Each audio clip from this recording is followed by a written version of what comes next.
यानंतर एक breaking news आहे। कोकणात पावसाची दमदार हजेरी पाहायला मिळते। तर राजापूर तालुक्यातील अर्जुना धरण 100% भरल्याची माहिती समोर येते। आताची सगळ्यात मोठी आणि महत्त्वाची बातमी म्हणावी लागेल। अर्जुना धरण जुलै महिन्यात 100% भरलेलं आहे। तर रत्नागिरीचा पाटबंधारे विभाग ॲक्शन मोडमध्ये आल्याचं पाहायला मिळतंय।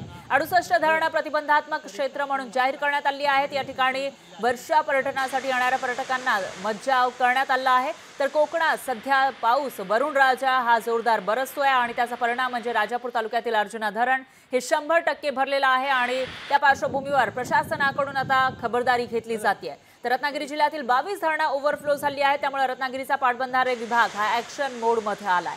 68 धरणं प्रतिबंधात्मक क्षेत्र म्हणून जाहीर करण्यात आली आहेत। याचाच अर्थ या धरणांवर पर्यटकांना जाता येणार नाहीये, कारण त्या ठिकाणी जीवाचा धोका असतो, वाहून जाण्याची भीती असते आणि त्या पार्श्वभूमीवर ही खबरदारी घेतली जाते।